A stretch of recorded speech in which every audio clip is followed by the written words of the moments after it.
আজকে আমি চলে আসলাম তোমাদের জন্য আরেকটা নতুন ড্রামা নিয়ে। আশা করছি এই ড্রামাটাও তোমাদের কাছে ভালোই লাগবে। মেয়েটি টাইম ট্রাভেল করে নায়কের ভিলেন ওয়াইফের শরীরের মধ্যে চলে যায়। তারপর সেখানে গিয়ে সে তার ভাগ্য পরিবর্তন করার জন্য কি করবে এটাই আমরা দেখব। তাহলে চলো আর দেরি না করে ড্রামাটা শুরু করা যাক। ড্রামার শুরুতে আমরা আমাদের গল্পের নায়িকা জিয়াকে দেখতে পাই। সে তার হাজব্যান্ড শ্যানের ওপর শুয়েছিল আর তারা এখন হসপিটালে ছিল। তারপর আমরা শ্যানের কাজিন সিস্টার এবং ব্রাদারকে দেখতে পাই। তারা সেখানে জিয়ার ব্যাপারে কথা বলছিল। কাজিন সিস্টার বলতে শুরু করে তারা কখনোই জিয়াকে তাদের ভাবি মানবে না, কারণ জিয়া তো অনেক বেশি টাকার লোভী। এ কারণেই তো শ্যানের এখনো খেয়াল রাখছে। শ্যান তো এখন কোমায় আছে, সে যদি টাকার লোভী না হতো কবে তাকে ছেড়ে চলে যেত। তাদের কথাবার্তায় সেখানে জিয়ার ঘুম ভেঙে যায়। জিয়া তো শকড হয়ে যায় আর ভাবতে শুরু করে আমি এখন কোথায়। আর জিয়া তার হাজব্যান্ড শ্যানকে দেখে ভাবতে শুরু করে এটা আবার কি। তারপর সে তার চেহারা আয়নায় দেখতে শুরু করে আর বুঝতে পারে সে একটা নোবেলের মধ্যে টাইম ট্রাভেল করে চলে এসেছে। এখানে জিয়া জানতে পারে সে একজন ভিলেন ফিমেল ক্যারেক্টারের মধ্যে চলে এসেছে।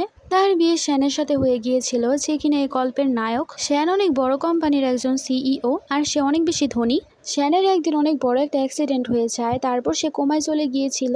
কিন্তু এসব কারণে জিয়ার তো কোনো কিছুই যায় আসে না। সে সবার সামনে দেখাতো তার হাজব্যান্ডের জন্য তার অনেক বেশি খারাপ লাগছে, কিন্তু সে মনে মনে অনেক বেশি খুশি ছিল, কারণ সে তার হাজব্যান্ডের সব প্রপার্টি সে নিজে ভোগ করতে পারবে।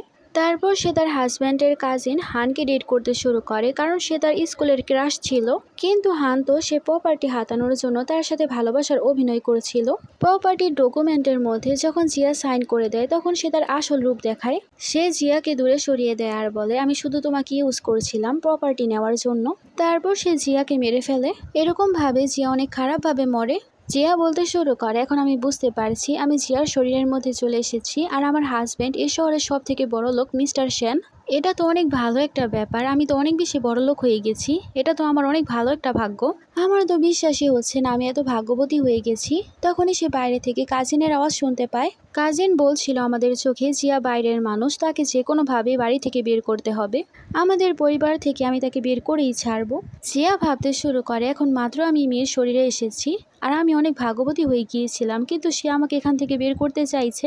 আমি তো এখান থেকে কোথাও যাব না। তারপর সে তার পার্স দেখতে শুরু করে, যেটার মধ্যে একটা দামি আংটি ছিল। জিয়া বুঝতে পারে শ্যানের কাজিন তাকে ফাঁসানোর জন্য এই আংটিটা তার পার্সের মধ্যে রেখে দিয়েছিল। জিয়া তাই তাড়াতাড়ি করে সে আংটিটা বাইরে ফেলে দেয়। শ্যানের দুইজন কাজিন এবং কাজিনের বান্ধবী ভেতরে চলে আসে আর কাজিন তো বলতে শুরু করে আমার অনেক দামি একটা আংটি হারিয়ে গেছে, সেটা কোথায় যেতে পারে। কাজিনের বান্ধবী বলতে শুরু করে এ ওয়ার্ডে আমরা ছাড়া তোমার ভাবি শুধু ছিল, হতেও তো পারে সে চুরি করেছে। লিন তো তখন তার উপর চিল্লাতে শুরু করে আর বলে তোমার সাহস কিভাবে হলো আমার দামি আংটিটা চুরি করার। জিয়া তার কথা ইগনোর করে সেখানে হানকে দেখতে শুরু করে আর ভাবে তার কোনো মাসলস নেই, বডি নেই, আমার হাজবেন্ডের সাথে তুলনা করতে গেলে তার তো কোনো কিছুই নেই। আসল জিয়া নামের মেয়েটাই ছেলেকে কিভাবে পছন্দ করেছিল। লিন তখন আবারও চিল্লাতে শুরু করে আর বলে তুমি আমাকে ইগনোর করছো, তোমার সাহস কিভাবে হলো আমার আংটি চুরি করার। জিয়া তো বলতে শুরু করে এই জায়গায় এতগুলো মানুষ আছে, তুমি সব অভিযোগ কেন আমার উপর তুলছো। আমার তো মনে হচ্ছে তোমার আংটি চুরি করার ব্যাপারে তুমি আমাকে ফাঁসাতে চাইছো। লিন তো শকড হয়ে যায় আর ভাবতে শুরু করে এই মেয়ে আজ কিভাবে আমার উপর চিল্লাচ্ছে, সে কিভাবে এত বেশি আলাদা হয়ে গেছে। লিন তো বলতে শুরু করে আমি তাদেরকে কেন জিজ্ঞেস করব, তারা আমার আত্মীয় স্বজন, তারা কেন চুরি করবে। জিয়া বলে আমিও তোমার আত্মীয় হই, আমি তোমার ভাবি হই, তাছাড়া সম্পর্কে আমি তোমার থেকে বড়, তাহলে তুমি কিভাবে এরকম অভিযোগ আমার উপর তুলতে পারো। হান সামনে চলে আসে আর বলতে শুরু করে তুমি কেন এত বেশি চিল্লাচ্ছ, এসব কিছু বাদ দাও, তুমি কেন এরকম আলাদা ব্যবহার করছো। জিয়া তাকে বলে আমি তো আলাদা ব্যক্তি হয়েই গেছি, আগে আমরা ক্লাসমেট ছিলাম, এখন আমি তোমার ভাবি হয়ে গেছি। লিন তো রেগে বলতে শুরু করে আমাদের ভাই শ্যান তো মারা যেতে চলেছে, তাহলে তুমি কোন ভাবি হওয়ার নাটক করছো। আর তুমি নিজেই বলেছিলে হান তোমার প্রথম ভালোবাসা, তাহলে তুমি কেন পিছু সরাতে চাইছো। জিয়া বলে ফালতু কথা বলা বন্ধ করো, আমি তো অপেক্ষা করছি কখন আমার হাজব্যান্ডের জ্ঞান ফিরবে। আমি তো চাই সে সব সময় জীবিত থাকুক আর আমার সাথেই থাকুক। লিন রেগে তাকে বলে নাটক করা বন্ধ করো, আমি তোমাকে জিজ্ঞেস করতে এসেছিলাম তুমি কি আমার আংটি চুরি করেছো নাকি করনি। তুমি আমাকে তোমার ব্যাগ দাও, আমি খুঁজে দেখছি তোমার কাছে আমার আংটি আছে কিনা। জিয়া তাকে থাপড় দিয়ে বসে আর বলে তোমাকে আমি অনেক সম্মান দিয়ে দিয়েছি, মনে হচ্ছে তুমি সম্মানের যোগ্যই না, মনে হচ্ছে পরিবারের হয়ে আমাকে তোমাকে ডিসিপ্লিন শেখাতে হবে। আমার হাজব্যান্ডের এখনো কোনো কিছু হয়নি আর তুমি এই জায়গায় এসব কিছু বলে বেড়াচ্ছ। লিনকে তার বান্ধবী বলতে শুরু করে এখন একটু সম্মান দিয়ে কথা বলো, না হলে সে তোমার কথা শুনবে না। লিন তখন জিয়াকে বলতে শুরু করে, ভাবি তুমি যদি আমার আংটি চুরি না করে থাকো তাহলে প্লিজ তোমার ব্যাগটা আমাকে দেখতে দাও। জিয়া তখন বলে, ঠিক আছে, কেননা আমরা শর্ত লাগাই, যদি তুমি আংটি না পাও। তখন লিন বলতে শুরু করে, তাহলে আমি আবর্জনা খাবো। সে বলে, ঠিক আছে আমি রাজি, কিন্তু আমি এসব সিনের লাইভ স্ট্রিমিং করব। জিয়া তো লাইভ স্ট্রিমিং শুরু করে, আর অন্যদিকে তো লিন সেখানে আংটি খুঁজছিল কিন্তু সে পায় না। লিন তো শকড হয়ে যায়, আর সে জিয়াকে বলতে শুরু করে, সে আংটি তো অনেক বেশি দামি ছিল, সে আংটি কোথায় চলে গেল। জিয়া তো লিনকে বলতে শুরু করে, আমাকে বলো আমি কি ফিল্টার কিনবো যাতে তুমি যখন আবর্জনা খাও তোমাকে খারাপ দেখা না যায়? বিউটি ফিল্টার কিনলে তোমাকে অনেক বেশি সুন্দর লাগবে। অন্যদিকে লিনের বান্ধবী লিনকে বলতে শুরু করে, আমি তোমাকে বলেছিলাম কম দামি আংটি ব্যবহার করতে, তুমি কেন দামি আংটিটা ব্যবহার করেছো? লিন বলতে শুরু করে, আমি কি জানতাম সেটা গায়েব হয়ে যাবে। হান তখনই জানালা দিয়ে আংটি দেখতে পায় আর বলতে শুরু করে, মনে হচ্ছে আংটিটা বাইরে বাইরে পড়ে আছে। তখন তারা তাড়াতাড়ি করে দৌড়ে বাইরে চলে যায় আর সেখানে আংটি খুঁজে পায়। তারা তো সেখানে আংটিটা পেয়ে অনেক বেশি খুশি হয়ে যায়। অন্যদিকে জিয়াকে সেখানে হান বলতে শুরু করে, আমার ভাই তো মারা যাবে, সে কবে জাগবে কি জাগবে না এ ব্যাপারে কোনো ঠিক ঠিকানা নেই, তাই কেন না তুমি আমার ব্যাপারে ভেবে দেখো। তুমি তো স্কুল জীবনে আমাকে পছন্দ করতে, আমাদের কাছে এখন একটা চান্স আছে।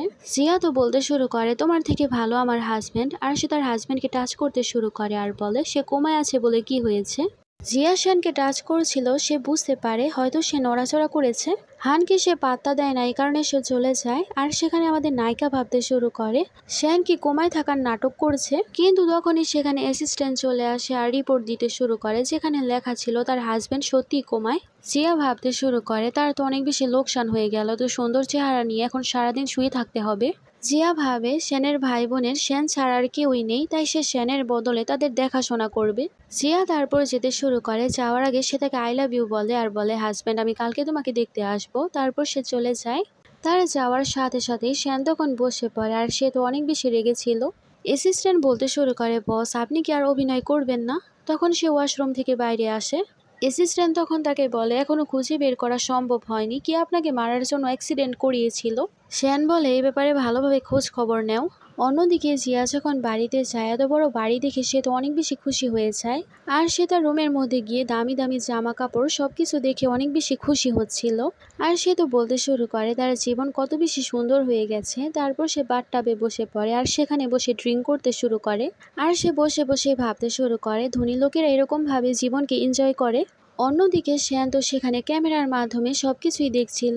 শ্যান তো বাড়িতে চলে আসে, জিয়া তো বাথটাবেই ঘুমিয়ে পড়েছিল, তাই সে তাকে কোলে করে নিয়ে বিছানায় শুইয়ে দেয়। কিন্তু শ্যান তো অনেক বেশি ভয় পাচ্ছিল যদি জিয়া জেগে যায়। জিয়া তো অনেক বেশি ড্রাঙ্ক ছিল, সে তখন তাকে কিস করার চেষ্টা করছিল। শ্যান তাকে থামাতে চাচ্ছিল, কিন্তু সে ভাবে সেই প্রথম পদক্ষেপ নিচ্ছে, তারপর সেও তাকে কিস করতে শুরু করে। তারপর জিয়াকে দেখতে পায়, সে সকালে ঘুম থেকে উঠে ভাবতে শুরু করে সে কিভাবে এরকম স্বপ্ন দেখতে পারে। সে তার কোমায় থাকা হাজবেন্ডের সাথে সবকিছু করেছে। তারপর আমরা দেখতে পাই জিয়া তো চলে যায় শপিং করার জন্য, আর সে শপিং করতে শুরু করে। অনেক কিছু শপিং করেছিল আর ভাবছিল ধনীদের জীবন এরকম হয়। তখনই জিয়াকে শ্যানের আন্টি কল করে, তখন সে বলে, ঠিক আছে আমি আসছি। আর শপিং মলে সেখানে একজন হ্যান্ডসাম ছেলে ছিল, তার কাছ থেকে সে নাম্বার নিয়ে চলে যায়। ছেলেটা আসলে এসবেই কাজ করত। অন্যদিকে শ্যানও সেখানে তার অ্যাসিস্ট্যান্টকে সাথে করে চলে এসেছিল মলটাকে চেকিং করার জন্য। আর সে বডিগার্ডদের মতো সেজে তারপর সেখানে এসেছিল যাতে কেউ তাকে চিনতে না পারে, আর সে শান্তি মতো যাতে তার কাজ করতে পারে। তখন অ্যাসিস্ট্যান্ট তাকে বলতে শুরু করে, দেখুন ম্যাডামও তো সেখানে। শ্যান তো মনোযোগ দিয়ে সেখানে জিয়াকে দেখতে শুরু করে, সে সেই স্টাফের সাথে অনেক বেশি কথা বলছিল। শ্যান তো জেলাস হয়ে যায় আর বলতে শুরু করে, কালকে তো বলছিল সে আমার সাথে সারা জীবন কাটাতে চায়, আজকে সে অন্য ছেলেদেরকে খুঁজছে। জিয়া তো সেখান দিয়ে যেতে শুরু করে, সেখানে শ্যান তো ভাবতে শুরু করে সে যদি ধরা পড়ে যায়, তাই সে তাড়াতাড়ি করে চশমা এবং মাস্ক পরে ফেলে। জিয়া তো সেখানে অ্যাসিস্ট্যান্টকে বলতে শুরু করে, তুমি এখানে বডিগার্ড সাথে করে নিয়ে এসেছো। জিয়া তো শ্যানকে সেখানে টাচ করতে শুরু করে আর বলে, আজকালকার বডিগার্ডেরাও তো অনেক বেশি হ্যান্ডসাম। জিয়া তারপর সেই রেস্টুরেন্টে চলে যায়, সেখানে শ্যানের আন্টি এবং তার ভাই বোন বসেছিল। আন্টি সেখানে শ্যানের ভাই বোনকে বলতে শুরু করে, তোমার ভাই কোমায় চলে গেছে বলে কি হয়েছে, আমি তো আছি, আমি তোমাদের মায়ের মতো, আমি তোমাদের মায়ের মতো যত্ন করব, খেয়াল রাখবো। জিয়া এসে বসে পড়ে আর ভাবতে শুরু করে, শ্যানের আন্টি সবার সামনে নিজেকে অনেক বেশি ভালো দেখায়, কিন্তু তার মন একেবারেই ভালো না। এখন যেহেতু শ্যান কোমায় আছে, তাই সে শ্যানের ভাই বোনকে তার সাইডে নিতে চায়, এ কারণে তাদের ব্রেন ওয়াশ করছে। তারপর জিয়া তো সেখানে শ্যানের ভাইকে বলতে শুরু করে, কালকে থেকে তোমার কলেজে যাওয়ার কোনো দরকার নেই। সে তো খুশি হয়ে যায় আর বলতে শুরু করে, ধন্যবাদ ভাবি। জিয়া বলে কালকে থেকে তুমি কোম্পানিতে কাজ করবে। তখন তো সে অনেক বেশি রেগে যায় আর সে জিয়াকে বলতে শুরু করে, তুমি কিভাবে আমাকে অর্ডার দিতে পারো? আমার ভাই কখনোই জোর করে আমাকে দিয়ে কাজ করায়নি। জিয়া তাকে থাপড় দেয় আর বলে, এখন থেকে তোমার আমার কথাই শুনতে হবে। শ্যানের বোন সুজিত নিজের গালের মধ্যে হাত দেয় আর বলতে শুরু করে, ভাবি আবার তুমি আমাকে মারবে না তো? জিয়া তাকে বলে, অবশ্যই আমি তোমাকে মারবো না, কারণ আমি তোমার পকেট মানি একেবারে কাট করে ফেলেছি। আন্টি তো বলতে শুরু করে, তারা এখন অনেক বেশি ছোট, তাদের উপর এত বেশি হুকুম চাপিও না। জিয়া তো আন্টিকে বলতে শুরু করে, মেন বিষয়ে চলে আসি, আপনি আমাকে এখানে ডেকেছিলেন আপনার মেয়ে লিনকে আমার কাছে ক্ষমা চাওয়ানোর জন্য। অন্যদিকে হান আর লিন তো সেই দিকে আসছিল। লিন তো অনেক বেশি রেগেছিল আর বলতে শুরু করে, আমি জিয়ার ড্রিঙ্কের মধ্যে ওষুধ মিশিয়ে দিব, তারপর সে যখন নেশায় চলে যাবে তাকে তুমি হোটেল রুমে নিয়ে যাবে। অন্যদিকে শ্যানও তার অ্যাসিস্ট্যান্টকে নিয়ে সেই জায়গায় পৌঁছে গিয়েছিল, কারণ সে জানতে পেরেছে জিয়া বিপদে আছে। অন্যদিকে হান্ত জিয়াকে বলছিল, আমার বোন লিনের তরফ থেকে আমি তোমার কাছে ক্ষমা চাইছি, আর তাকে ড্রিঙ্ক অফার করছিল, কিন্তু জিয়া তার হাত থেকে ড্রিঙ্ক নিচ্ছিল না। আন্টি তখন জিয়াকে বলতে শুরু করে, তুমি কি ভুলে গেছো কলেজ জীবনে তুমি কত বেশি পছন্দ করতে হানকে, আর তুমি তো কত বেশি বলতে তুমি হানকেই বিয়ে করতে চাও। জিয়া বলে, সে সবকিছু পুরনো কথা ছিল, এখন আমি এসব নিয়ে আর ভাবি না। লিন তখন জিয়াকে বলতে শুরু করে, চলো ভাবি আমরা সবকিছু মিটমাট করে নিই, প্লিজ সবকিছু ভুলে যাও। তারপরে কিছু একটা মিশিয়ে সেটাকে ওয়াইন খেতে দেয়। জিয়া তো বুঝতে পারে না তারা ওয়াইনের মধ্যে কিছু মিশিয়েছে, তাই সে ওয়াইন খেয়ে ফেলে আর সবাইকে বলে, ঠিক আছে আমি তোমাদেরকে ক্ষমা করে দিচ্ছি। তারপর সে চলে যায়। ওয়াইনের মধ্যে আসলে ড্রাগ মিশিয়ে দিয়েছিল, আর সেখানে আন্টি তার ছেলেকে ইশারা করতে শুরু করে আর বলে, তুমি তার পেছনে যাও। অন্যদিকে জিয়া যখন গাড়িতে এসে বসে তখন সে ভাবতে শুরু করে, আমার কি হলো, আমার কেন এত বেশি মাথা ঘুরছে। তখনই সেখানে হান চলে আসে আর বলে, মনে হচ্ছে তুমি অনেক বেশি ড্রাঙ্ক হয়ে গেছো, আমি তোমাকে বাড়িতে ছেড়ে দিচ্ছি। জিয়া তো চিল্লাতে শুরু করে আর বলে, তুমি আমাকে নিয়ে কোথায় যাচ্ছ? তুমি এখান থেকে চলে যাও, আমার তোমার কোনো সাহায্যের দরকার নেই। কিন্তু সে গাড়ি চালাতে শুরু করে। তখনই সেখানে শ্যান এবং তার অ্যাসিস্ট্যান্ট চলে আসে। তারা তো এই সিন দেখতে পায়। সেখানে অ্যাসিস্ট্যান্ট বলতে শুরু করে, বস সে আপনার ওয়াইফকে নিয়ে কোথায় যাচ্ছে? শ্যান তাকে বলে, তাড়াতাড়ি করে খোঁজ নাও। অন্যদিকে হান তো জিয়াকে একটা রুমের মধ্যে নিয়ে এসেছিল আর তার কাছাকাছি যাওয়ার চেষ্টা করছিল। জিয়া তো চিল্লাতে শুরু করে আর বলে, তুমি আমার কাছে আসবে না, আমি তোমার ভাবি হই। কিন্তু হান তার কোনো কথাই শুনছিল না, সে তাকে হ্যারাস করার চেষ্টা করছিল। কিন্তু ততক্ষণে সেখানে শ্যান চলে এসেছিল আর সে তার ভাইকে মেরে সেখানে অজ্ঞান করে ফেলে। আর সে গার্ডদেরকে বলতে শুরু করে, তাকে তোমরা শিক্ষা দাও। শ্যান তারপর জিয়াকে সেখান থেকে নিয়ে যায় আর সেখানে অ্যাসিস্ট্যান্ট তার লোকদেরকে দিয়ে হানকে অনেক বেশি মারাচ্ছিল। অন্যদিকে শ্যানও সেই জায়গায় জিয়াকে বাড়িতে নিয়ে গিয়েছিল, কিন্তু তার অবস্থা এখন অনেক বেশি খারাপ ছিল। শ্যানকে তো জিয়া যেতেই দিচ্ছিল না। শ্যান তখন তাকে কোলে করে বাথটাবে নিয়ে যায়, কিন্তু জিয়া তো সেখানে তাকে কামড়াতে শুরু করে। তার পরের দিন জিয়ার যখন ঘুম ভাঙে সে রাতের কথা মনে করতে শুরু করে। রাতে সে তার হাজব্যান্ডকে কিস করেছিল। জিয়ার তো সবকিছু স্বপ্নই মনে হচ্ছিল আর সে ভাবতে শুরু করে সে তার কোমায় থাকা হাজব্যান্ডের সাথে এই সবকিছু কিভাবে করতে পারে আর এসব কিভাবে সে স্বপ্নে দেখতে পারে। জিয়া তো আয়নায় দেখতে শুরু করে আর ভাবে, সত্যি কালকে রাতের এই সবকিছু স্বপ্নই ছিল, কিন্তু সে স্বপ্নে অনেক বেশি হ্যান্ডসাম ছিল। হাজবেন্ড কোমায় বলে কি হয়েছে, আমি তার বদলে অনেক হ্যান্ডসাম মেল মডেলকে হায়ার করব। তারপর সে আবারও নিজেকে বোঝাতে শুরু করে আর বলে, আমি এসব কি ভাবছি, আমার এখন হসপিটালে যেতে হবে। অন্যদিকে হসপিটালে আমাদেরকে শ্যানকে দেখানো হয়, যে কিনা এখনো কোমায় থাকার নাটক করছিল। জিয়া তো সেখানে চলে আসে আর সে অ্যাসিস্ট্যান্টকে বলে, আজকে কি সে হ্যান্ডসাম বডিগার্ড আসেনি? অ্যাসিস্ট্যান্ট বলে সে আজকে ছুটি নিয়েছে। তখন জিয়া তাকে বলে, যদি এ ব্যাপারই হয় তাহলে তুমিও বাইরে চলে যাও, আমি আমার হাজবেন্ডের সাথে কিছু ইমোশনাল কথাবার্তা বলবো। অ্যাসিস্ট্যান্ট তখন বাইরে চলে যায়। জিয়া তখন শ্যানের পাশে বসে পড়ে আর সে তার চালাক পরিবারের ব্যাপারে সবকিছুই তাকে বলতে শুরু করে আর বলছিল তার পরিবার তাকে বের করানোর জন্য কত কিছুই করছে, কিন্তু সে অনেক কষ্ট করে টিকে আছে। তুমি কেন তাড়াতাড়ি উঠছো না? তুমি যদি না ওঠো তাহলে তোমার ভাই বোনও প্রপার্টির কোনো অংশ পাবে না, তারা সবকিছু একাই ভোগ করতে চাইবে। আর তুমি যদি তাড়াতাড়ি উঠে যাও তাহলে আমাদের অনেক ভালো একটা হ্যাপি এন্ডিং হবে। জিয়া তো ভাবতে শুরু করে, কালকে রাতে আমাকে যে ছেলে বাঁচিয়েছিল শ্যানকে দেখে একেবারে সেই ছেলের মতোই লাগছে, এরকম কিভাবে হতে পারে? তখন সে বলতে শুরু করে, আমাকে সত্যি সত্যি বলে দাও, তুমি আবার কোমায় থাকার নাটক করছো না তো? আর কালকে রাত্রে তুমি আমাকে বাঁচিয়েছিলে। তখন সেই বলে, না তুমি তো অনেক বড় একটা কোম্পানির সিইও, তোমার আবার কেন কোমায় থাকার নাটক করতে হবে? আমি মনে হয় একটু বেশি ভাবছি, কিন্তু আমি বুঝতে পারছি না আমি বারবার কেন তোমার স্বপ্নই দেখছি, মনে হচ্ছে আমি তোমার প্রতি অনেক বেশি আকর্ষণ অনুভব করি। শ্যান তো ভাবছিল এই মেয়েটা আবার কি ভাবছে। জিয়া তখন বলে, ঠিক আছে হাজব্যান্ড তুমি থাকো, আমি তোমার কাজিনের কাছে গিয়ে একটু নাটক করে আসি। তার যাওয়ার পরপরই শ্যান তো বসে পড়ে। জিয়া তারপর হানের সাথে দেখা করার জন্য তার ওয়ার্ডে চলে যায়। আর জিয়া তো সেখানে এরকম অ্যাক্টিং করছিল সবাই ভাববে তার হানের জন্য অনেক বেশি খারাপ লাগছে। লিন তো বলতে শুরু করে, তুমি এখন অভিনয় করেছো আমার ভাইয়ের এই অবস্থা তোমার কারণে। প্রথম তুমি তাকে সেডিউস করেছো, তারপর তুমি তাকে মার খাইয়েছো। জিয়া বলে, আমার উপর ভুল অভিযোগ তোলা বন্ধ করো। আন্টি এসে জিয়ার উপর চিল্লাতে শুরু করে আর বলে, সবকিছু তুমি করিয়েছো। জিয়া বলে, আপনারা কেন আমার উপর সন্দেহ করছেন? আর সে হানকে জিজ্ঞেস করে, তুমি বলো তোমার সাথে এসব কে করেছে? হান তো ভয়ের চোটে বলতে শুরু করে, ভাবির কোনো দোষ নেই, আমি তো সিঁড়ি থেকে পড়ে গিয়েছিলাম। জিয়া তখন বলতে শুরু করে, এখন কি তোমরা শুনেছো আমি কোনো কিছুই করিনি? তারপর সে তাদেরকে বাই বলে সেখান থেকে যেতে শুরু করে। আমরা দেখতে পাই জিয়া তো তাদের কথাবার্তা রেকর্ড করে ফেলেছিল। আন্টি তো তার মেয়ে লিনকে বলতে শুরু করে, চিন্তা করো না, তাকে আমরা পরে দেখে নিব। অন্যদিকে জিয়ার কাছে কল আসে। জিয়া জানতে পারে সেনের ভাই লিকে সে কনস্ট্রাকশন সাইডের মধ্যে কাজ করতে পাঠিয়েছিল, কিন্তু সে নাকি সেখানে ব্যথা পেয়েছে, তাই সে দেখার জন্য চলে যায়। কিন্তু লি তো বসে বসে গেম খেলছিল। জিয়া তাকে বকতে শুরু করে আর বলে, তুমি ব্যথা পাওয়ার নাটক করেছিলে যাতে তোমার কাজ করতে না হয়। তুমি কি জানো তুমি যদি এরকমই করতে থাকো তাহলে সম্পত্তির ভাগ তুমি পাবে না? লি তো রেগে বলতে শুরু করে, আপনাকে তো বাড়ি থেকে বের করে দেওয়া হবে আর আপনিও কোনো কিছু পাবেন না। জিয়া তো রেগে যায় আর বলে, মনে হচ্ছে তোমাকে শাস্তি দিতেই হবে। জিয়া তারপর লিকে বাড়িতে নিয়ে আসে আর তাকে রুমের মধ্যে লক করে ফেলে। লি তো চিল্লাতে শুরু করে আর বলে, ভাবি আমাকে বের করুন, না হলে আমার ভাইয়ের জ্ঞান ফিরলে আমি কিন্তু ভাইয়ের কাছে আপনার নামে বিচার দিব, তারপর ভাই কিন্তু আপনাকে ছাড়বে না। জিয়া বলে, ভালো ব্যাপার, তোমার ভাইকে বলো তাড়াতাড়ি করে জেগে উঠতে। আর সে বলতে শুরু করে, এখন এই বাড়িতে সবকিছু আমার কথাই চলবে, তাই আমার কথা তোমার শুনতেই হবে। অন্যদিকে সেন তো হসপিটালে বসে বসে সবকিছুই দেখছিল আর স্মাইল করেছিল। আর সে জিয়ার প্রশংসা করে আর বলে, কেউ তো এসেছে তার সাথে ডিল করতে, না হলে আমার ভাই তো আমার কথাও শোনে না। অ্যাসিস্ট্যান্ট বলে, আপনি তো ম্যাডামের প্রশংসা করেছেন। অন্যদিকে জিয়া তো সেনের বোন সুজির সাথে বসেছিল। সুজি জিয়াকে বলছিল, ভাবি আমি সেই ছেলেকে অনেক বেশি পছন্দ করি, আর সেই ছেলে আমাকে বলেছে আমি যদি তার স্টাডিতে টাকা লাগাই তাহলে সে পরবর্তীতে আমাকে বিয়ে করবে। জিয়া তাকে বলে, সে তোমাকে বোকা বানাচ্ছে, তুমি এরকম ভাবে বোকা হইও না, সে তোমাকে এবং তোমার টাকাকে ইউজ করছে।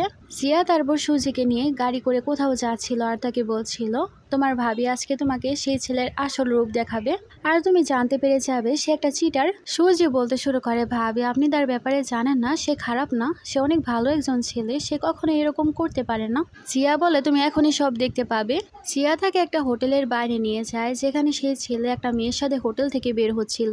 মেয়েটা তো সেই ছেলেকে জিজ্ঞেস করছিল, তুমি কি সত্যি সুজিকে বিয়ে করবে? সুজির বিএফ বলে, না একদমই না, আমি শুধুমাত্র তাকে এটিএম এর মতো ব্যবহার করছি, আমি তাকে কখনোই বিয়ে করব না। একথা বলে সে মেয়েকে নিয়ে সে চলে যায়। সুজি কান্না করতে শুরু করে। জিয়া তাকে বলে, এখন তার আসল রূপ তুমি দেখতে পেয়েছো? সুজি কান্না করছিল। জিয়া তাকে বোঝায়, এরকম ছেলের জন্য কান্না করা উচিত না, আর এখন তোমাকে নিজেকে অনেক বেশি স্ট্রং বানাতে হবে। সুজি তখন জিয়াকে বলে, ভাবি আমি একটু রিল্যাক্স করার জন্য বাইরে যাচ্ছি। তখন সেও রাজি হয়ে যায়।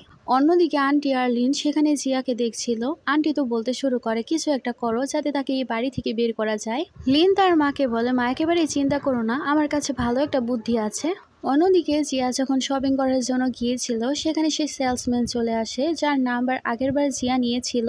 ছেলেটা জিয়াকে বলতে শুরু করে এখন তার ফ্রি সময় সে তাকে সার্ভ করতে চায়। আর সে বলতে শুরু করে সে অনেক বেশি গরিব, তাছাড়া তার পরিবারের অবস্থা এখন অনেক বেশি খারাপ, তাই সে টাকা ইনকাম করতে চায়। জিয়া তার কথা শুনে বুঝতে পারে সে মিথ্যে কথা বলছে, কিন্তু সে বলে আচ্ছা ঠিক আছে তুমি আমার সাথে চলো।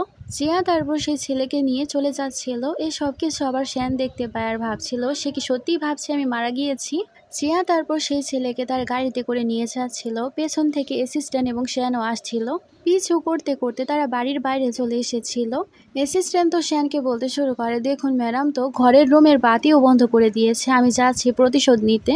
জিয়া ততক্ষণে বাইরে চলে আসে আর সে শ্যানকে দেখে বলতে শুরু করে, তুমি কি এখানে আমাকে খোঁজার জন্য এসেছিলে? অ্যাসিস্ট্যান্ট বলতে শুরু করে, ম্যাডাম আপনি ঠিক আছেন? আমরা তো আপনাকে চেক করার জন্য এসেছিলাম। জিয়া তো শ্যানকে বডিগার্ড মনে করে সেখান থেকে নিয়েছে আর তাকে বলতে শুরু করে, তুমি কি ভেবেছ সে আমাকে বোকা বানিয়ে ফেলেছে? একদমই না, আমি সেই ছেলের চালাকি আগেই বুঝতে পেরে গিয়েছিলাম। আমি তো সেই ছেলের সাথে এই কারণে এসেছিলাম কারণ আমি জানতে চাচ্ছিলাম তাকে কে পাঠিয়েছে, লিন পাঠিয়েছিল নাকি শ্যানের আন্টি পাঠিয়েছিল। শ্যান তো ভাবতে শুরু করে আমি তাকে ভুল বুঝেছিলাম। জিয়া তাকে বলে, তুমি জানো তার সাথে গিয়ে আমার কত বমিটিং ফিল হচ্ছিল, আমার তো অনেক খারাপ লাগছিল। আর সে তাকে বিস্তারিত সবকিছু বলতে শুরু করে কিভাবে সে তার কাছ থেকে পালিয়ে এসেছিল। জিয়া তারপর শ্যানকে বলতে শুরু করে, আমি দেখতে চাই তুমি দেখতে কেমন। তারপর সে যখনই তার মাস্ক খুলবে, জিয়া তো অনেক বেশি ড্রাঙ্ক ছিল, তাই সে মাস্ক খোলার আগে সেখানে ঘুমিয়ে পড়ে। শ্যান তারপর জিয়াকে বাড়িতে আনে আর শুইয়ে দেয়। আর সে অ্যাসিস্ট্যান্টকে কল করে বলে, জিয়ার যদি কেউ সিক্রেট ফটো ক্লিক করে থাকে তাহলে সেগুলো ডিলিট করাও। জিয়া তখনই উঠতে শুরু করে। শ্যান তার কেয়ার করছিল আর সে জিয়াকে উঠতে মানা করছিল আর বলছিল তুমি এখন অনেক বেশি ড্রাঙ্ক, শুয়ে পড়ো। জিয়া তো শ্যানকে বলতে শুরু করে তুমি আমার কাছ থেকে দূরে থাকো, তুমি তো আমার হাজব্যান্ড না। কিন্তু সে আবারও বলতে শুরু করে তোমাকে কেন আমার হাজব্যান্ডের মতো মনে হচ্ছে? চলো আমি তোমাকে আমার একটা গোপন তথ্য বলছি, তুমি জানো আমি তো এই দুনিয়ারই না। আমি তো টাইম ট্রাভেল করে এখানে চলে এসেছি যাতে আমি আমার হাজব্যান্ডের প্রপার্টি এনজয় করতে পারি। শ্যান তার কথা শুনে বুঝতে পারে এ কারণেই সে এত অদ্ভুত ব্যবহার করছে। তার ব্যবহার একেবারে চেঞ্জ হয়ে গিয়েছিল। সকালবেলা আমাদেরকে জিয়াকে দেখানো হয় সে আবারও ভাবছিল সে তার কোমায় থাকা হাজব্যান্ডকে আবারও স্বপ্নে দেখেছে। তাছাড়া আমি আবারও স্বপ্নে দেখেছি আমি আমার কোমায় থাকা হাজব্যান্ডের সাথে রাত কাটিয়েছি। আমি তো বুঝতেই পারছি না বারবার আমি কেন এইসব স্বপ্নে দেখছি। যদি সবকিছু স্বপ্ন না হয়ে সত্যি হয়, এরকমও তো হতে পারে সে কোমায় নেই। জিয়া তখনই তার রুমের মধ্যে একটা ক্যামেরা নোটিস করে। জিয়া তো ক্যামেরা দেখে শকড হয়েছে আর ভাবতে শুরু করে কে আবার এরকম জায়গায় ক্যামেরা লাগায়। অন্যদিকে সবকিছু আবার শ্যান দেখছিল হসপিটালে বসে বসে আর সে তো ভাবছিল জিয়া কি আবার ফুটেজ চেক করবে নাকি। অন্যদিকে জিয়া তো সে ক্যামেরা নিয়ে সেটার মধ্যে থেকে মেমোরি বের করে সে ফুটেজ দেখতে শুরু করে আর সে দেখে বুঝতে পারে কালকে রাতে সে একেবারেই স্বপ্ন দেখেনি, সবকিছু বাস্তবে হয়েছিল। শ্যান সত্যি তার কাছেই ছিল আর সে একেবারেই কোমায় নয়, সে নাটক করছে। জিয়ার মাথায় বুদ্ধি আসে আর সে লিকে কল করে আর তাকে বলে তোমার আমাকে সাহায্য করতেই হবে, না হলে আমি তোমাকে ছাড়বো না। তখন সেও রাজি হয়ে যায়। জিয়া তাকে বলে তুমি লাইভ স্ট্রিমিং করবে আর বলবে তুমি অনেক বেশি আহত আর তুমি তোমার ভাইয়ের অ্যাসিস্ট্যান্টকে কল করে বলবে তুমি অনেক বেশি আঘাত পেয়েছো আর তুমি হসপিটালে এখন ভর্তি আছো। অন্যদিকে শ্যান যখন জানতে পারে যে তার ভাই এখন হসপিটালে আছে তখন সে তাড়াতাড়ি করে তাকে দেখার জন্য চলে যায়। জিয়া তাকে দেখে বলতে শুরু করে সারপ্রাইজ হাজবেন্ড, কিন্তু তুমি এত তাড়াতাড়ি কিভাবে পৌঁছে গেলে? তুমি তো হসপিটালে একেবারে কোমায় থাকার অভিনয় করছিলে এবং শান্তি মতো শুয়েছিলে, তোমার কি এত তাড়াতাড়ি জ্ঞান ফিরে এলো? শ্যান তো বলতে শুরু করে আমার ওয়াইফ তো অনেক বেশিই জানে। জিয়া তখন বলে না না আমি বেশি জানি না, আমি তো শুধু এটাই জানি তুমি কোমায় থাকার নাটক করছিলে আর তুমি বডিগার্ড হওয়ার নাটক করে আমার অনুভূতির সাথে খেলছিলে। শ্যান তার অ্যাসিস্ট্যান্টকে সেখান থেকে চলে যেতে বলে আর সে তখন আমাদের নায়িকাকে বলতে শুরু করে তুমি কেন এই সব কিছু করেছিলে? জিয়া তাকে বলে সবকিছু তো তোমার কারণেই হচ্ছে, তুমি এরকম ভাবে কোমায় থাকার নাটক করছিলে, তুমি জানো তোমার জন্য আমি কত চিন্তা করেছিলাম, তুমি জানো তোমার সম্পত্তি বাঁচানোর জন্য আমি কত কষ্ট করেছি। এবার তোমাকে আমাকে কম্পেনসেট করতে হবে আর আমাকে 100 মিলিয়ন টাকা দিতে হবে আর তোমাকে শাস্তি স্বরূপই আমি এটা বলছি, আমাকে 100 মিলিয়ন টাকা দাও। শ্যান তো কিছু বলে না আর বলে এখন আমরা বাড়িতে যাব, তারপর সবকিছু ডিসকাস করব। জিয়া গাড়িতে বসে ভাবতে শুরু করে মনে হচ্ছে এত সহজে সে আমাকে এতগুলো টাকা দিবে না, তাই আমি তার কাছ থেকে ডিভোর্স নিয়ে নিব আর অর্ধেক সম্পত্তিও নিয়ে নিব। আর সে তো মনে মনে হিসাব নিকাশ করা শুরু করে দিয়েছিল। শ্যান ভাবতে শুরু করে তাকে দেখে তো মনে হয় না সে এত বেশি স্মার্ট হবে। তারা দুজনে তখন একসাথে বলতে শুরু করে তোমাকে কিছু বলতে চাই। শ্যান তখন জিয়াকে বলতে শুরু করে তুমি আগে বলো। জিয়া বলে আমরা ডিভোর্স নিয়ে নেই আর তুমি আগে যা প্রমিস করেছিলে ডিভোর্স নেওয়ার পর তুমি আমাকে যা যা দিবে বলেছিলে সবই দিবে আমাকে সবকিছু দেওয়ার পর তুমি তোমার রাস্তায় থাকবে আর আমি আমার রাস্তায় চলে যাব। শ্যান তো বলতে শুরু করে তুমি কি আমাকে কারণ দেখাতে পারো তুমি কেন আমার কাছ থেকে ডিভোর্স নিতে চাইছো? জিয়া তাকে বলে প্রথমত তুমি মিথ্যে কথা বলেছো, তুমি কোমায় থাকার নাটক করেছো আর আমাদের দুজনের মধ্যে কোনো ফিলিংস নেই, ভালোবাসা নেই। শ্যান বলে আমি এ ব্যাপারে হ্যাঁ তো বলছি, কিন্তু আমার একটা শর্ত আছে, আমার একটা কাজ তোমাকে করে দিতে হবে। আমার আঙ্কেল একটা ডিনার পার্টি রাখতে চলেছে, আমি চাই সেখানে তুমি আমার সাথে যাবে। আমার সাথে মিলে তোমাকে এখন কাপল হওয়ার নাটকই করতে হবে। কাজ হয়ে গেলে আমি তোমাকে 500 মিলিয়ন টাকা দিব আর ডিভোর্সের পর একটা ফ্ল্যাট কিনে দিব। জিয়া তো খুশি হয়েছে আর ডিল করে ফেলে। তারপর জিয়াকে দেখানো হয় সে কিনা পার্টিতে যাওয়ার জন্য রেডি হচ্ছিল। অ্যাসিস্ট্যান্ট তাকে নেওয়ার জন্য চলে আসে। জিয়া তখন বলে 500 মিলিয়ন টাকার জন্য আমি অনেক বেশি অপেক্ষা করছি, তাই চিন্তা করুন আমি ভালোভাবে কাজ করব। তারপর জিয়া পার্টিতে চলে যায়। লিন আর লিনের বান্ধবীরা মিলে তো সেখানে জিয়াকে অসম্মান করতে চাচ্ছিল, তার মজা কুড়াতে চাচ্ছিল, কিন্তু জিয়া তো অনেক ভালোভাবে জবাব দেয়, তারই অসম্মান হয়ে যায়। লিনের মুখ তো দেখার মতো ছিল। শ্যানের আন্টি তখন চলে আসে তাকে কথা শোনাতে। জিয়া উল্টো তাকে কথা শুনিয়ে দেয় আর তার উপর তো ড্রিঙ্কও ফেলে দেয়। হান তো জিয়ার সাথে কথা বলতে আসে। জিয়া তাকে বলে তোমার পরিবার আসলে অনেক বেশি খারাপ, তোমরা তো একজন একজন করে আমার পেছনে পড়ে গেছো। হান তো বলতে শুরু করে আমি তোমাকে ভাবি বলি এর মানে এটা না যে তুমি নিজেকে অনেক বেশি উপরে মনে করবে। আজকে তোমার আসল রূপ আমরা সবাইকে দেখিয়ে দিব। তোমাকে আমরা অন্য আরেকটা ছেলের সাথে দেখেছি, তুমি কিভাবে তোমার হাজবেন্ডকে চিট করতে পারো, তাছাড়া তুমি কিভাবে মেল মডেলের সাথে ঘোরাঘুরি করেছিলে। এ কথা বলে লিন সবাইকে ছবি দেখাতে শুরু করে। সবাই তো জিয়ার ব্যাপারে খারাপ খারাপ কথা বলতে শুরু করে আর বলে সে কিভাবে তার হাজবেন্ডকে চিট করছে। জিয়া তাদের সব কথাই শুনছিল আর সে ব্লুটুথের মধ্যে তার হাজবেন্ডের সাথে কানেক্টেড ছিল আর তাকে বলছিল তোমার কাজ কি হয়েছে। অন্যদিকে শ্যান্ত সব ইনফরমেশন ট্রান্সফার করছিল। লিন তো বলতে শুরু করে, এই মেয়ে কখনোই আমার ভাবি হওয়ার যোগ্যতা রাখে না। আপনারা সবাই তার আসল রূপ দেখতে পেয়েছেন। জিয়া তো বলতে শুরু করে, তোমরা তো একেবারেই ভালোভাবে ছবি তুলতে পারোনি। আমার সুন্দর চেহারা তো ভালোভাবে বোঝাই যাচ্ছে না। এরকম অ্যাঙ্গেলে কি কেউ ছবি তোলে? লিন বলতে শুরু করে, তুমি তো অনেক বেশি লজ্জাহীন, অন্য ছেলের সাথে ঘুরছিলে, আবার এইসব বলছো। জিয়া বলতে শুরু করে, সে অনেক বেশি হ্যান্ডসাম, তার বডি অনেক বেশি হ্যান্ডসাম, তাহলে কেন আমার লজ্জা লাগবে? লিন তো অনেক বেশি চিল্লাচিল্লি শুরু করে দিয়েছিল, তাই সে রেগে যায় আর তাকে থাপ্পড় বসিয়ে দেয়। তখনই সেখানে আঙ্কেল চলে আসে। সবাই তো বলতে শুরু করে, এবার তো জিয়ার পাল্লা শেষ। আঙ্কেল এসে তো চিল্লাতে শুরু করে আর বলে, তুমি কোমায় থাকা হাজবেন্ডকে ছেড়ে কোথায় গিয়েছিলে, কার সাথে ছিলে? শ্যান এখন কোমায় আছে আর তার অবর্তমানে তুমি এসব কাজ করে বেড়াচ্ছ। তোমার মতো মেয়েরা তো আমাদের এই পরিবারের পুত্রবধূ হওয়ার যোগ্যতাই রাখে না। জিয়া তো বলতে শুরু করে, ছবিতে থাকা লোকটা আর কেউ নয়, আমার হাজবেন্ড। আমার হাজবেন্ড শ্যান আর আমি একসাথে বসেছিলাম, তার কথা কেউই বিশ্বাস করে না। লিন বলতে শুরু করে, তুমি কি মজা করছো? শ্যান এখন কোমায় আছে আর তুমি অন্য ছেলের সাথে ছিলে আর তাকে শ্যান বলছো? এরকম কিভাবে হতে পারে? হান বলতে শুরু করে, ভাবি এরকম যোগ করা একেবারেই উচিত না। জিয়া বলতে শুরু করে, এই কথা আমি আগে বলেছিলাম, আমার হাজবেন্ডের মতো হ্যান্ডসাম আর কেউই নয়, তার মতো বডি মাসলসও অন্য কারো কাছে নেই, তাই এই ছেলে আর কেউ নয় শ্যান। শ্যান তো জিয়ার মুখে তার প্রশংসা শুনে অনেক বেশি খুশি ছিল। সে তাড়াতাড়ি করে সেখানে যাওয়ার জন্য রওনা হয়। শ্যান বলে, আমি সেখানে আসছি। জিয়া তখন সবাইকে বলতে শুরু করে, ছবিতে আমার সাথে আমার হাজবেন্ডই ছিল আর সে এখন এখানে আসছে। তখন শ্যানও সেখানে চলে আসে, তার গার্ডদের সাথে এন্ট্রি মারে। আঙ্কেল আন্টির পুরো পরিবার তো সেখানে একেবারে হতবাক হয়ে যায়। শ্যান এসে বলতে শুরু করে, আঙ্কেল আপনি নিজেকে কি মনে করেছেন আপনি আমার স্ত্রীকে শিক্ষা দিবেন? আপনার এত সাহস হয়ে গেছে? শ্যান তো জিয়ার প্রশংসা করতে শুরু করে আর বলে, তুমি অনেক ভালো অ্যাক্টিং করেছো। জিয়া বলে, সেটা তো করতেই হতো, না হলে তো আমার লস হয়ে যেত। আঙ্কেল তো বলতে শুরু করে, আমি তোমার ভালোর জন্য এসব কিছু করতে চাচ্ছিলাম। তুমি জানো তোমার অবর্তমানে সে মেয়ে কি করেছে? অন্য ছেলের সাথে তোমাকে চিট করেছে। আর সে শ্যানকে ছবি দেখাতে শুরু করে। শ্যান তখন ছবি দেখে আর বলে, আমার কাছে অ্যাঙ্গেল একেবারেই ভালো লাগছে না, আমাকে তো ভালোভাবে দেখাই যাচ্ছে না, আমার ছবি আপনার একেবারে ভালোভাবে তুলেননি। তারা তো শকড হয়ে যায় আর সেখানে সবাই বলতে শুরু করে, এর মানে জিয়ার সাথে তার হাজবেন্ডই ছিল, মিস্টার শ্যানই ছিল। শ্যান তো আঙ্কেলের ওপর চিল্লাতে শুরু করে আর বলে, আপনি আমার ওয়াইফের নাম খারাপ করতে চেয়েছেন। আঙ্কেল বলে, আমি শুধুমাত্র আমাদের পরিবারের সম্মান বাঁচানোর জন্য এই সব কিছু করেছি। শ্যান তো চিল্লাতে শুরু করে আর বলে, এ কারণে আপনি তাকে ড্রাগ দিয়েছিলেন আর তাকে অন্য ছেলের সাথে রুমে পাঠিয়েছিলেন যাতে খারাপ ছবি তুলতে পারেন। শ্যান তার আঙ্কেলের বিরুদ্ধে সব প্রমাণ জোগাড় করে ফেলেছিল আর সবাইকে দেখাতে শুরু করে তার আঙ্কেল কোম্পানিতে কত বেআইনি কাজ করেছে, সবকিছুর প্রমাণ ছিল এখানে। আর এত খারাপ কাজ করার পরেও এখন সে সবার সামনে নাটক করছে, সে অনেক বেশি ভালো। আঙ্কেল তো ভয়ে সবাইকে বলতে শুরু করে, সে মিথ্যে কথা বলছে, এসব মিথ্যা ডকুমেন্ট। কিন্তু শ্যান তো সবার সামনে প্রুভ করে দেয় সে সত্য কথাই বলছে আর সব রিপোর্টগুলোও সত্য। সেখানে আঙ্কেল তো অসুস্থ হওয়ার নাটক করতে শুরু করে, আন্টিও কান্না করতে শুরু করে আর শ্যানকে বলতে শুরু করে, তুমি কিভাবে তোমার আঙ্কেলের সাথে এরকম করতে পারো? সে নিজেকে ভিকটিম দেখানোর চেষ্টা করেছিল, হান তো অ্যাটাক করার চেষ্টা করেছিল, কিন্তু সেখানে গার্ড তাকে ধরে ফেলে আর নিয়ে যায়। শ্যান তো সেখানে লিনকে বলতে শুরু করে, তুমি বারবার আমার ওয়াইফকে ড্রাগ দিয়ে তার সাথে খারাপ কিছু করার চেষ্টা করেছো, তোমাকে আমি ছাড়বো না। লিন তো মানতে রাজি হচ্ছিল না আর বলে, আমি এরকম কোনো কিছুই করিনি। জিয়া বলতে শুরু করে, তুমি তোমার মায়ের সাথে মিলে আমাকে ড্রাগ দিয়েছিলে, সব কিছু সিসিটিভি ক্যামেরার মধ্যে রেকর্ড হয়েছে, তুমি চাইলে আমি সবাইকে সবকিছু দেখাতে পারি। শ্যান তো সবাইকে বলতে শুরু করে তার আঙ্কেল কিভাবে কোম্পানিতে কত খারাপ খারাপ কাজ করেছে এবং কত ঘোটালা করেছে, এখন তাকে কোম্পানি থেকে বের করে দেওয়া হলো। তাছাড়া এখন আইনগতভাবেও তাদেরকে শাস্তি দেওয়া হবে, কারণ তারা অনেক বেশি ইলিগাল কাজ করেছিল। যারা যারা মিলেছিল পুলিশ তাদেরকে ধরে নিয়ে যায়। আর সেখানে সব শেয়ার হোল্ডাররা তো সেখানে শ্যানের অনেক বেশি প্রশংসা করেছিল আর জিয়ারও প্রশংসা করেছিল। জিয়া বলে, সবকিছুর পেছনে আমার কোনো হাত নেই, সবকিছু আমার হাজবেন্ডই করেছে। তারপর পার্টি শেষ হলে তারা দুজনেই বাড়িতে চলে যায়।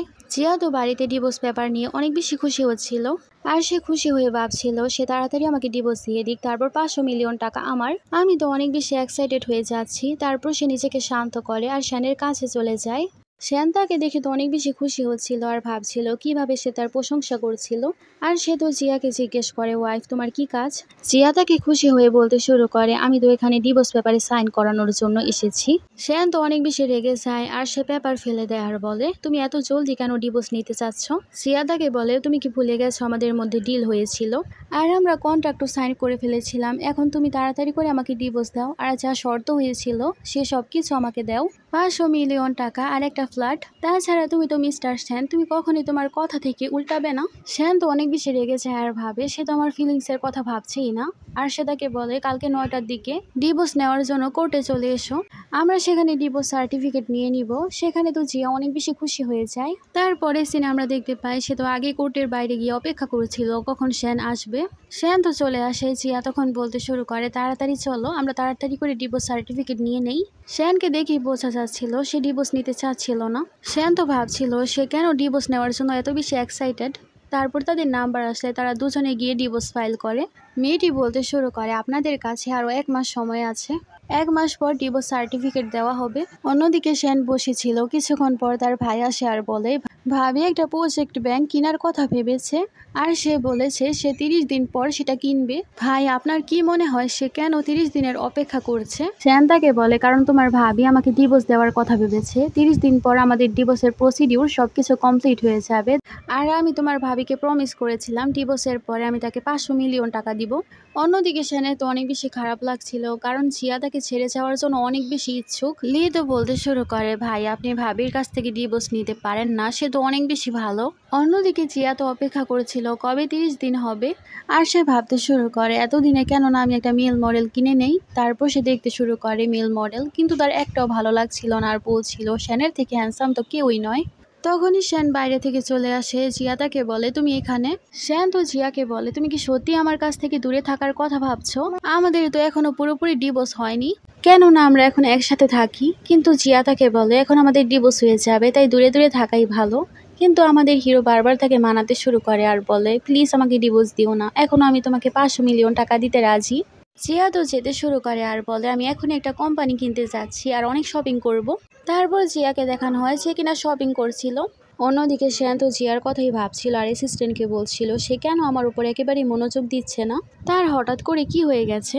অ্যাসিস্ট্যান্ট তো বলতে শুরু করে মনে হচ্ছে বস আপনি আপনার ওয়াইফকে অনেক বেশি ভালোবেসে ফেলেছেন, কিন্তু সে মানতেই চাচ্ছিল না। অন্যদিকে আমরা সেনের আঙ্কেলের পুরো পরিবারকে দেখতে পাই, তারা তো গরিব হয়ে গিয়েছিল, তারা তো টেনশনে ছিল আর ভাবছিল তারা আবার আগের মতো বড়লোক কিভাবে হবে।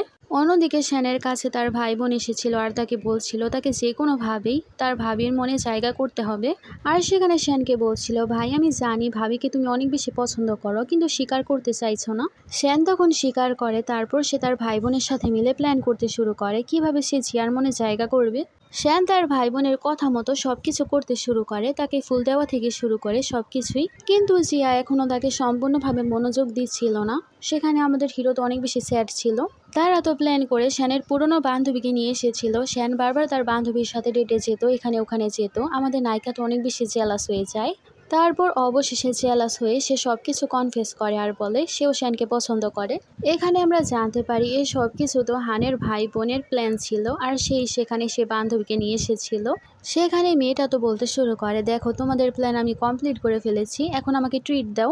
তারপর থেকে সেন এবং জিয়ার জীবন তো অনেক সুন্দরভাবেই কাটছিল। তারপর আমাদেরকে জিয়াকে দেখানো হয় যে এখন গর্ভবতী ছিল।